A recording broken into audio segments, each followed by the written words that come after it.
그 브래넌 매닝이라는 분이 있는데요. 이 브래넌 매닝은 그 헨리 나우엔처럼 이 기독교와 카톨릭 양쪽에 좀 선한 영향을 미치는 사역자입니다. 근데 이 브래넌 매닝은 이 헨리 나우엔과 좀 다르게 그 인생이 좀 되게 어두움이 많았습니다. 그는 카톨릭 가정에서 태어났는데 알코올 중독에 걸린 그 아버지는 그 자녀들에게 되게 폭력을 가했고 어머니도 그 자녀들을 잘 돌보지 못했습니다. 그러다 보니까 그는 이 반항심으로 비뚤어진 삶을 살았습니다. 그는 젊었을 때 골추였고 알코올 중독자였습니다. 그는 사람들과의 관계도 되게 원만하지 않았고 어떤 자기 지식에 대한 자랑도 많았던 사람입니다. 그러던 중에 어떤 계기를 통해서 이렇게 살면 안 되겠다 이렇게 깨닫고 프란체스코 수도회에 들어가서 사제가 됩니다. 사제가 되어서 가난한 자들과 함께 지내면서 이제 금을 사역을 하고 캠퍼스 사역도 했는데 되게 사역을 잘 했습니다. 그런데 이제 알코올 중독이 다시 재발하면서 그 사제를 이제 내려놓고 이제 자기 자신을 이제 돌아보게 되었습니다. 그러면서 사역하는 동안 늘 하나님의 사랑을 전했는데 자신이 한 번도 하나님의 사랑을 느껴본 적이 없다는 것을 깨닫게 됐습니다. 뒤늦게 어떤 자기 신앙의 문제점을 발견한 것이죠. 자신을 돌아보면서 다시 하나님의 사랑을 이제 경험하면서 회복을 했지만 왜 이런 일들이 그의 삶 가운데 일어났을까? 제가 이제 생각을 해보다가 여러 가지 뭐 경우의 수들이 있겠지만 이런 생각을 해봤습니다. 세상 사람들이 자기 성공을 위해서 열심을 내는 것처럼 자신의 성공을 위해서 하나님을 도구로 이용할 수도 있고 어떻게 보면 자기 만족을 위해서 열심히 살아갈 수도 있습니다. 브래넌 매닝이 어떠한 관점으로 그렇게 본인이 사제가 되어서 사역을 했는지는 잘 모르겠지만 그는 하나님의 사랑을 느껴보지도 못하고 사역을 했다고 고백을 했는데 저는 제가 경험해 보니까 하나님의 사랑을 알고 그 사랑이 얼마나 큰지를 알고 사역해도 사역하다 보면 저도 죄성이 있으니까 이 죄성을 가지고 살아가다 보면 분명히 은혜로 사역을 했는데 어느 시점을 지나가다 보면 은혜 없이 마치 아까 제가 말씀드린 것처럼 은혜는 사라지고 마치 나의 어떤 만족과 나의 성취를 위해서 열심히 달려가고 있는 저 자신을 발견할 때가 있거든요. 브래넌 매닝은 모든 것을 다 내려놓고 자기 삶을 돌아보면서 이제 그 답을 찾았지만 많은 그리스도인들이 그 원인을 발견하지 못하고 계속 달려갈 수가 있거든요. 이 시간에는 이 자기 열심으로 사는 삶과 이 하나님의 열심을 경험하는 삶의 이 차이점을 오늘 본문을 통해서 좀 살펴보기를 원합니다. 오늘 본문을 보게 되면 비유가 등장하는데 그 이스라엘은 주로 이제 밀과 보리를 재배를 합니다. 한국으로 말하면 쌀이죠. 그리고 과일 같은 경우에는 그 포도가 잘 자라는 환경이기 때문에 포도 재배가 되게 유명합니다. 저는 이제 고모가 충북 영동에서 이제 포도밭을 했습니다. 그래서 방학 때 그 놀러 가서 그 포도밭 일할 때 좀 도왔던 적이 있고 제가 군대 이제 가평에서 근무를 했는데 이 가평이 이제 또 포도가 되게 유명합니다. 그래서 농사 지원을 나가서 포도밭을 그 운영하는 분의 그 일을 좀 도왔던 적이 있거든요. 기본적으로 이런 포도밭은 밭이 큽니다. 밭이 작아서는 그 수확해가지고 이게 뭐 돈을 얼마나 벌겠습니까? 그래서 기본적으로 포도밭은 다 크거든요. 포도밭이 크다 보니까 일손이 많이 필요해요. 오늘 본문을 보시면 포도 주인이 포도밭에서 일할 일꾼을 구하러 갔는데 그 당시 하루 임금이 1데나리온이고 근무 시간이 아침 6시부터 오후 6시 정도였습니다.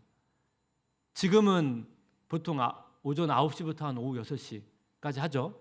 요즘에 이제 뭐 탄력 근무제여가지고 출퇴근 시간이 없고 이제 그 시간만 채우면 되기 때문에 좀 자유롭게 좀 근무 시간이 좀 다양한 그런 상황이긴 하지만요.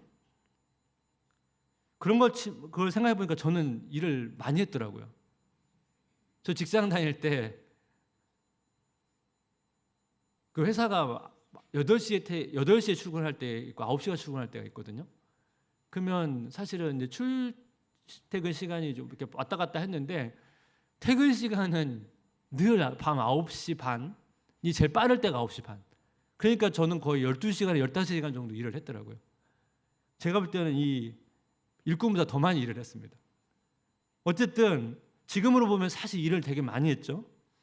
이제 주인이 일꾼을 이제 뽑았는데 일꾼이 부족했는지 또 나가서 사람을 또 구하는 거예요. 마태복음 20장 3절 6절.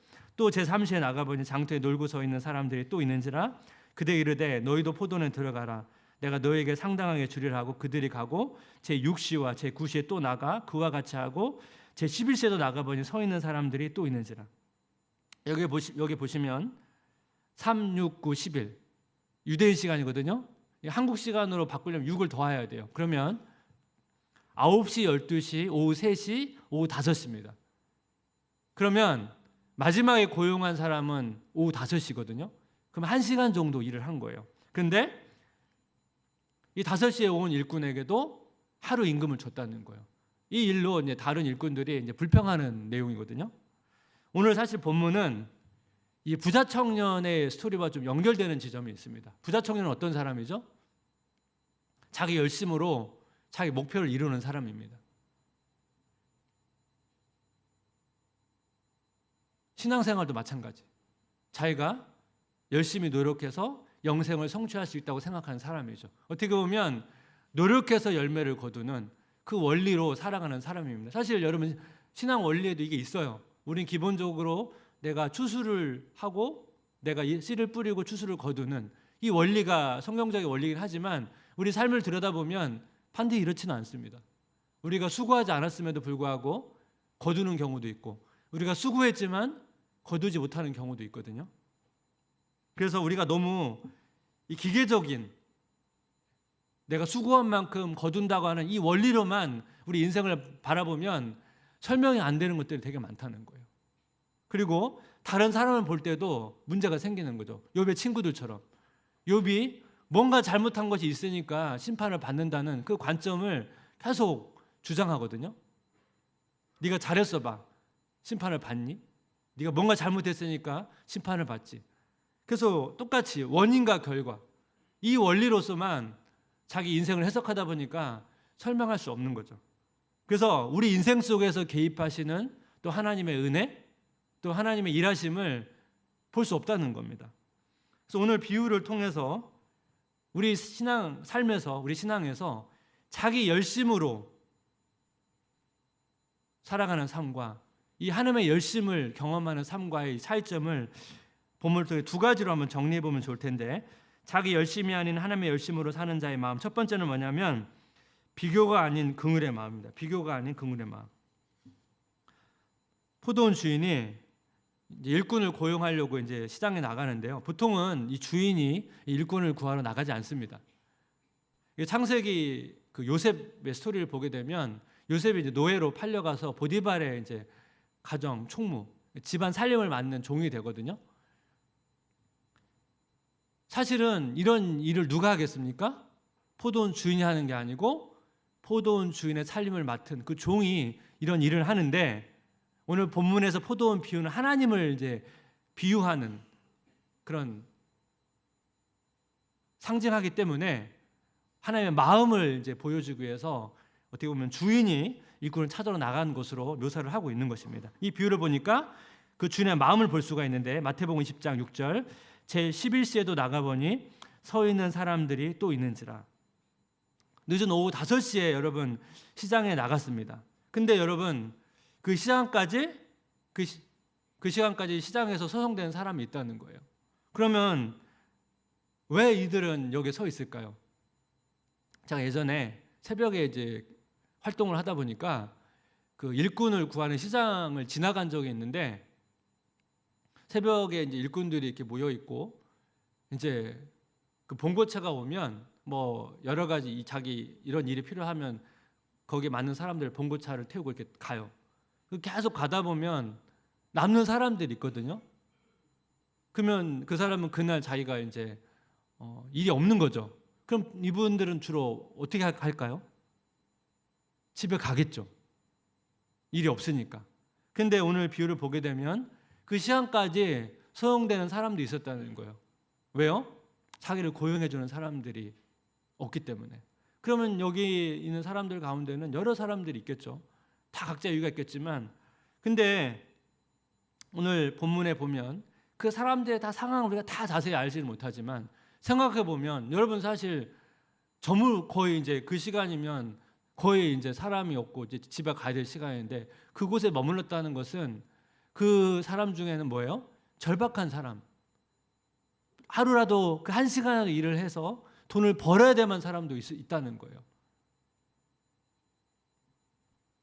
그래야만 자기 가정을 책임질 수 있으니까. 근데 그 주인이, 포도원 주인이 그 일꾼의 마음을 본 거예요. 그 사람을 향한 긍휼함이 있는 거죠. 그러니까 이 주인에게는 뭔가 계산하거나 비교하지 않는 그런 주인의 마음이 있었다는 거예요.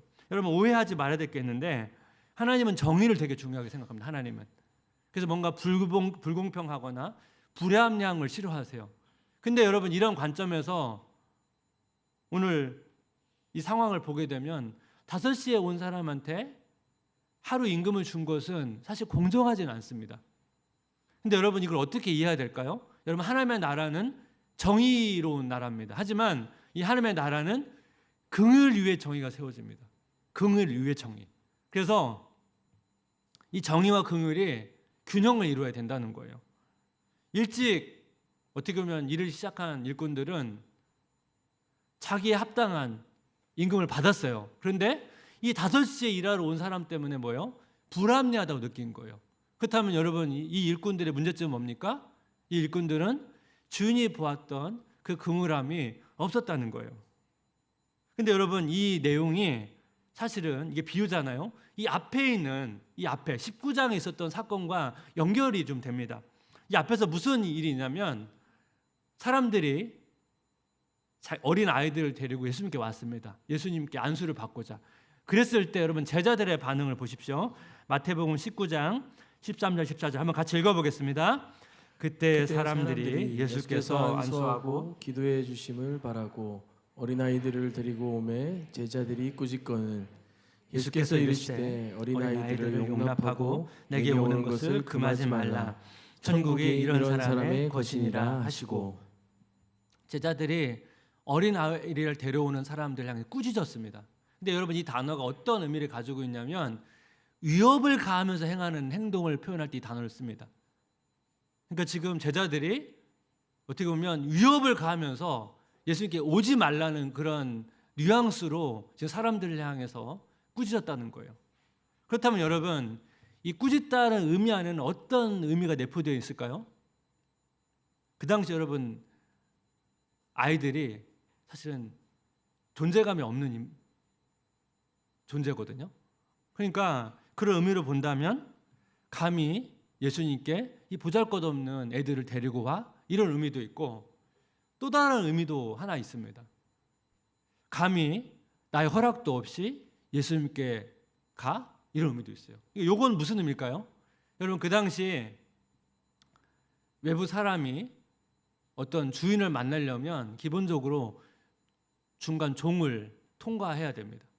마치 우리가 요셉으로 말한다면 요셉의 그 총무였잖아요. 보디바를 만나기 위해서는 요셉 같은 사람을 만나야 되는 거예요.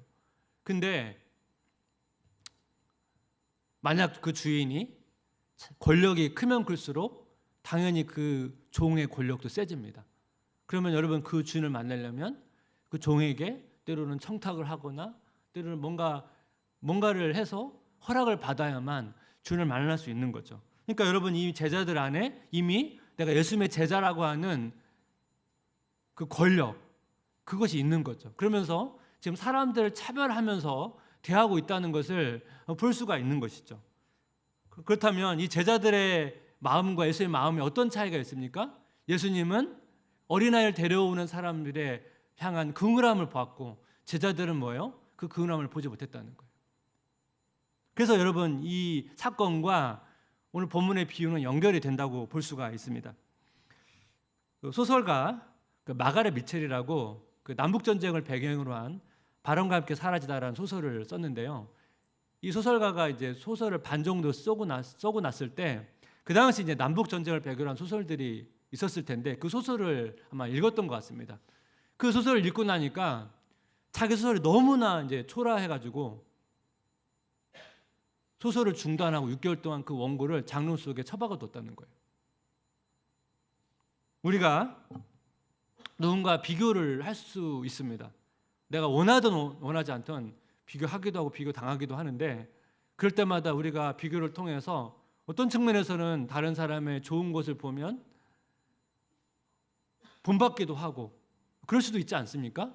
그런데 반대로 우리가 비교를 통해서 제자들처럼 교만해질 수도 있고 마가렛 미첼처럼 자기가 너무 초라한 자기 연민에 빠질 수도 있거든요. 그러니까 우리가 사실은 은혜가 없으면 이 교만과 자기 연민을 왔다 갔다 하게 되는데 우리가 끊임없이 일상 속에서 이런 비교, 경쟁하는 시대 속에 이 비교 속에 살아가다 보니까 우리도 여전히 그 상황에서 때로는 어떤 때는 그런 것에 상관없이 그냥 내 마음을 잘 지키다가도 어떤 때는 그런 비교 속에서 내가 불편한 마음이 들 때가 있다는 거예요. 다른 사람을 향해서 원망이 들거나 분노가 들거나 질투가 생기거나 이런 마음들이 들 수 있다는 것입니다. 그럴 때마다 어떻게 해야 된다고요? 그 마음을 뛰어넘을 수 있도록 훈련을 해야 된다는 것입니다. 그래서 우리가 왜 이렇게 매일매일 이런 관계나 이런 일상 속에서 이런 일들이 계속 부딪히면서 하나님께서 원하시는 그 의도가 뭘까요? 이 과정을 통해서 내 마음을 돌아보면서 내가 여전히 은혜가 필요하구나. 내가 더 많이 성장해야겠구나. 그런 것을 깨달으면서 우리가 더 성장하기를 하나님께서 원하신다는 것입니다. 그래서 여러분 그런 마음들이 찾아올 때 자꾸 뭔가 초라해 보이고 자기 연민에 빠지고 때로는 자꾸 내 안에 우월 의식이 생길 때마다 다시 한번 내가 정말 더 은혜가 필요하고 하나님의 도우심이 필요하구나. 그렇게 자기 자신을 성장의 기회로 삼으시면 좋겠습니다. 자기 열심이 아닌 하나님의 열심으로 사는 자의 마음. 두 번째는 뭐냐면 질투가 아닌 감사의 마음입니다. 하루 일을 마치고 이제 임금을 지불하는데 1시간 일한 사람한테 1데나리온을 줬습니다. 그러니까 더 일찍 온 다른 일꾼들은 기대를 하는 거 아니겠습니까? 1시간 일했는데 1데나리온을 줬으면 자기는 더 많이 주겠구나. 그런 기대를 했는데 똑같은 하루 임금을 받았거든요. 그래서 이 일꾼들이 이 주인을 향해서 원망을 하게 됩니다. 그래서 예수님께서 이제 질문을 던집니다. 그게 마태복음 20장 11절 15절인데 받은 후 집 주인을 원망하여 이르되 예수님 반응입니다. 내 것을 가지고 내 뜻대로 할 것이 아니냐? 내가 선함으로 내가 악하게 보느냐? 예수님께서 그 일꾼들의 마음 가운데 주인이 그 일꾼들의 마음 가운데 뭐예요? 악함을 봤어요. 이 악함이 뭡니까? 내가 다른 사람을 향해서 긍휼을 베풀었는데 너는 나를 원망하느냐? 너는 나에게 분노하느냐? 너는 다른 일꾼을 질투하느냐? 이런 의미거든요. 이게 악하게 보느냐의 의미입니다. 이 일꾼은 주인을 향해서는 원망을, 분노를, 다른 일꾼을 향해서는 질투를 하게 됩니다. 여러분, 내 질투라는 감정이 무조건 나쁜 건 아닙니다. 출애굽기 34장 14절 보니까 한번 같이 읽어볼까요? 너는 다른 신에게 절하지 말라. 여호와는 질투라 이름하는 질투의 하나님이니라. 하나님도 질투를 하신대요. 우리가 다른 우상을 사랑하고 그것을 좋아하면 하나님도 질투의 마음을 느끼신대요. 그러니까 이거는 여러분 일어날 수 있는 감정이죠.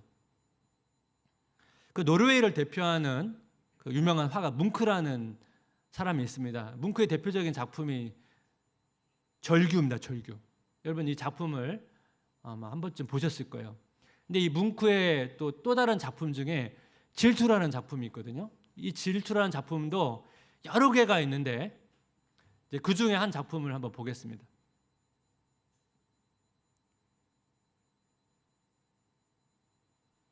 얼굴이 그 연두색이고 질투에 불탄 사람 뭉크거든요. 저게 어떤 장면이냐면 그 가운데 있는 그 여인이 뭉크랑 연인 관계였습니다. 근데 그 연인이 또 다른 남자랑 또 연인 관계인 거예요.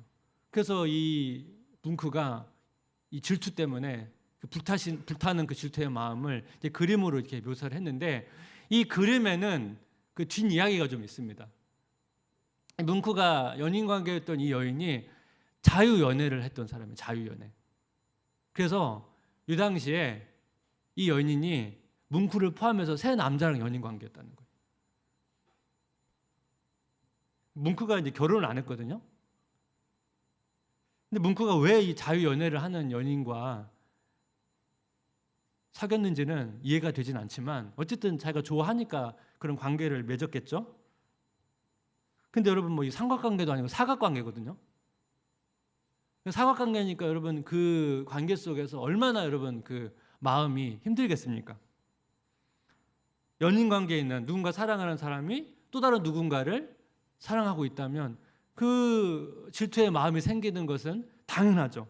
그래서 여러분 질투가 어떤 때 일어납니까? 키에르케고르가 이런 이야기를 했습니다. 일반적으로 우리는 자신과 가까운 곳에 살며 나의 계급, 직업, 성별이 같은 사람들을 질투한다는 거죠. 비유로 본다면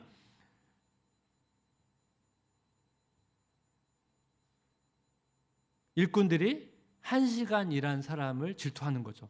다른 직업을 가진 사람들을 질투하는 게 아니고 똑같이 같이 일한 사람을 질투한다는 것입니다. 자기가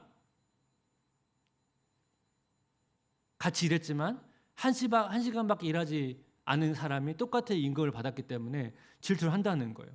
근데 여러분 이 질투 가운데 굉장히 위험성을 이제 레이몬드 오틀런드라는 사람이 이렇게 설명했는데 제가 한번 읽어드리겠습니다. 질투는 폭력적인 분노보다 더 나쁘다. 그 이유로 다음과 같다. 최선의 분노는 무언가 잘못된 것에 반응할 때다. 그러나 질투는 잘못된 것이나 잘된 것 모두에 반응한다. 만약 당신이 잘못을 저지르면 그들은 당신을 용서해 줄 것이다. 그러나 당신이 그들보다 더 잘되면 그들은 당신을 결코 용서하지 않을지 모른다. 질투는 그렇게 나쁜 것이다. 사실 분노나 질투나 때로는 이것이 다 나쁜 건 아닌데, 여기 보면 어떤 때 분노가 올바릅니까? 불합리한 거, 불의에 대해서 분노하는 것은 괜찮은 거예요. 아까 제가 질투도 마찬가지죠. 근데 여러분 질투가 어떤 때 위험하다고요? 여기 나오니까 누군가 잘못을 저지르면 용서는 해주지만 그 사람이 자기보다 더 잘되면 용서하지 않을 수 있다는 거예요. 어떤 인간의 어떤 심리, 인간의 본능을 굉장히 잘 묘사한 표현이라고 생각합니다. 제가 앞에서 말씀드렸죠. 비유에서 보면 1시간 동안 일하고 하루 임금을 받은 사람은 잘된 거죠.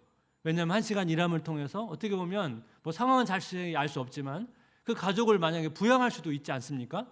되게 잘된 건데, 다른 일꾼들은 1시간 일하고 자기가 동일한 임금을 받은 사람이 더 잘됐다고 생각했기 때문에 질투를 한다는 거예요. 오늘 본문의 비유는 하나님의 은혜를 사실을 설명하고 있는 겁니다. 먼저 믿은 사람이나 나중에 믿은 사람이나 동일한 은혜를 누립니다.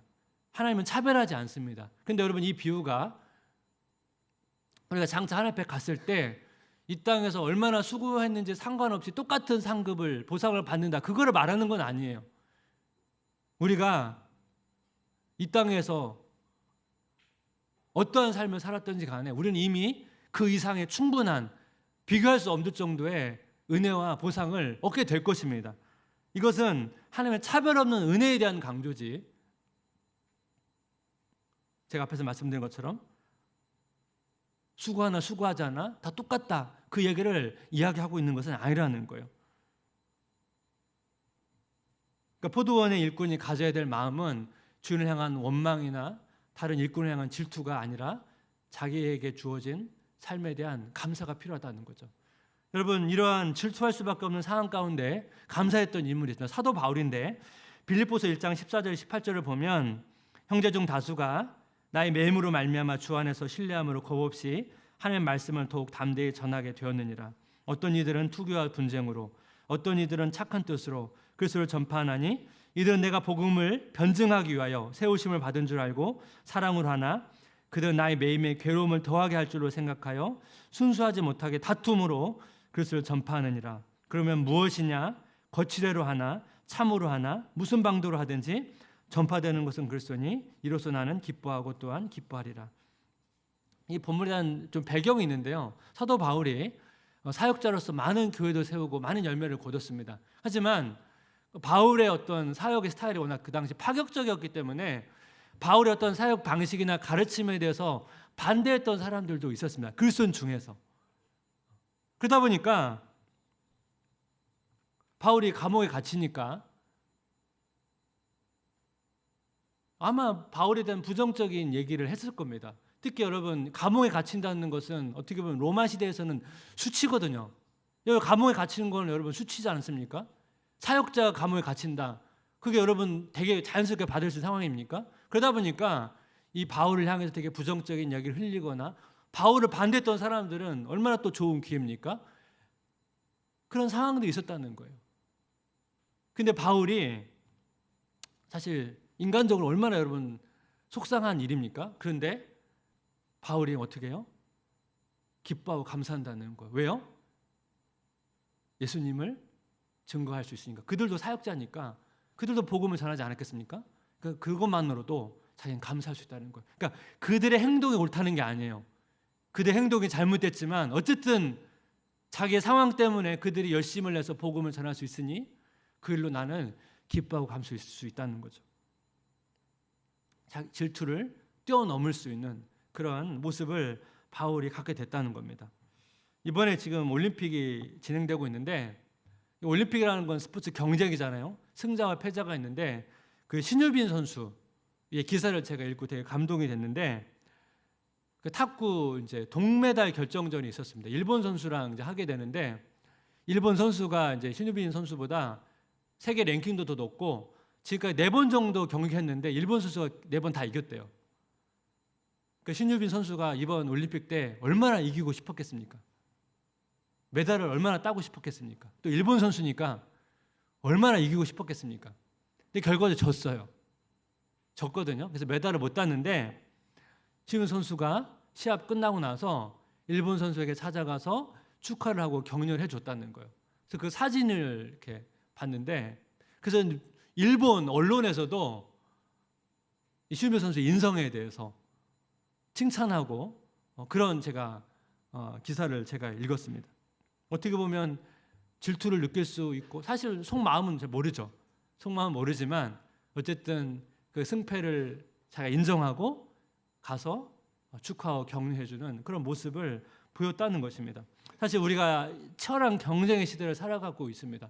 우리가 끊임없이 여러 가지가 비교가 됩니다. 때로는 자녀의 성적, 또 승진, 뭐 경제적인 부분 여러 가지 부분에서 우리는 비교를 뭐 자기가 원해서 그런 게 아니고 자꾸 비교 당할 수밖에 없는 상황 속에 처하게 되는데 우리가 이런 비교 때문에 우리 자신에 대해서 자꾸 불만족할 수 있단 말이에요. 또 다른 사람을 향해서 불평할 수 있고 이 사회에 대해서 자꾸 불평할 수 있는데 그런 마음이 우리 안에 찾아들면 우리가 감사를 잃어버리거든요. 은혜를 잃어버리게 되거든요. 그래서 내가 하나님 앞에 이미 충분한 하나님의 은혜를 받은 존재라는 그런 인식이 필요하다는 것입니다. 말씀을 좀 정리하면서 오늘 본문의 비유를 통해서 이 포도원 주인이 가졌던 이 하나님의 마음, 이 긍휼함을 우리가 이제 훈련을 해야 되고 이 포도원 일꾼들이 가진 것처럼 비교해서 질투하는 그런 마음을 뛰어넘어서 우리가 감사할 수 있는 그런 마음을 훈련을 해야 된다는 것입니다. 우리가 일상에서 관계 속에서 일 속에서 이런 일들을 계속 부딪히거든요. 그럴 때마다 내가 잘 안 될 때 내 안에 여전히 이런 비교 의식을 통해서 초라하게 느껴지고 자기 연민에 빠지고 때로는 이런 마음들이 들 때마다 내가 은혜가 필요하구나. 내가 더 성장이 필요하구나. 그리고 하나님께서 연약한 우리를 더 성장할 수 있도록 나를 인도해 주시는구나. 그래서 이런 상황도 겪게 하시는구나. 그렇게 받아들이시면 좋겠습니다. 그리고 이 말씀을 좀 기억했으면 좋겠는데 이사야 9장 7절 새 번역으로 한번 같이 읽고 우리가 마치면 좋겠습니다. 같이 읽겠습니다. 그의 왕권은 점점 더 커지고 나라의 평화도 끝없이 이어질 것이다.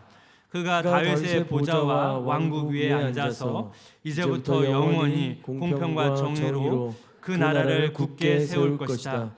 만군의 주님의 열심이 이것을 반드시 이루실 것이다. 만군의 주님의 열심이 이것을 반드시 이루실 것이다. 이 하나님의 약속을 의지하면서 나아가신 성도님 되시기를 주님의 이름으로 기도하고 축복합니다. 우리 같이 행복이라는 찬양의 가사를 우리 같이 고백하면서 이 고백이 우리 일상의 고백이 되기를 바랍니다. 화려하지 않아도 정결하게 사는 삶, 가진 것이 적어도 감사하며 사는 삶, 내게 주신 작은 힘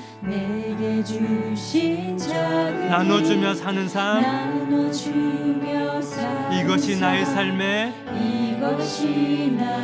행복이라오. 눈물 날 일 많지만 기도할 수 있는 것, 억울한 일 많으나 주를 위해 참는 것, 비록 짧은 작은 삶, 주 뜻대로 사는 삶, 이것이 나의 삶의 행복이라오. 이것이 행복, 행복이라오. 세상은 알 수 없는 하나님의 선물, 이것이 행복, 행복이라오. 하나님의 자녀로 살아가는 것, 이것이 행복. 우리 다시 한번 고백할까요? 화려하지 않아도 정결하게 사는 삶, 가진 것이 적어도 감사하며 사는 삶, 내게 주신 작은 힘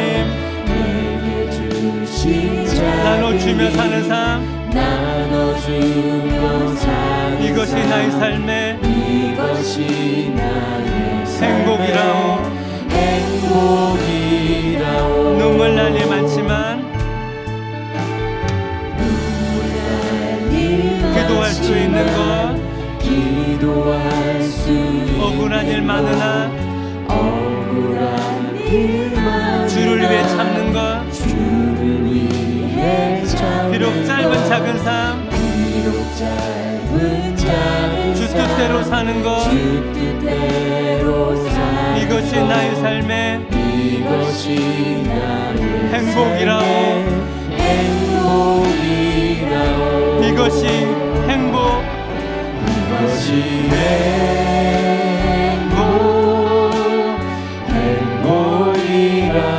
세상은 알 수 없는 하나님의 선물, 이것이 행복, 행복이라오. 하나님의 자녀로 살아가는 것, 이것이 행복이라오.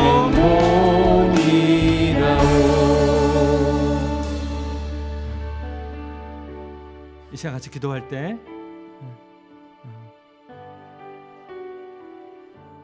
우리가 치열한 경쟁 속에 살아가다 보니까 우리도 세상 사람들처럼 그 경쟁에서 이겨야 우리 행복할 것 같고, 그런 또 우리 안에 이기고 싶은 마음도 있고, 근데 우리가 그러한 삶을 쫓다 보면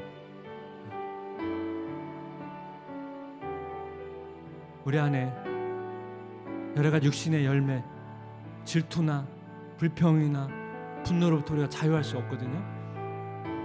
이 시간 우리가 일상 속에서 여러 가지 육신의 열매, 질투나 불평이나 내 인생이 너무 초라해 보이고 그런 여러 가지 감정이 들 때마다 우리 한번 내가 여전히 하나님의 은혜가 필요하구나, 하나님의 도우심이 필요하구나, 내가 더 성장이 필요하구나, 그렇게 받아들이고 우리가 하나님의 은혜를 구하면서 나아갔으면 좋겠습니다. 그래서 불평이나 원망이나 질투가 아니라 사랑과 긍휼과 이 감사가 우리 마음에 더 많이 채워질 수 있도록 우리 같이 저를 따라서 같이 기도하면 좋겠습니다. 주여 은혜를 주옵소서. 주여 은혜를 주옵소서. 주여 은혜를 주옵소서. 주여 은혜를 주옵소서. 우리 다 같이 통성을 은혜를 구하면서 같이 기도하기를 원합니다. 하나님 아버지 은혜를 구하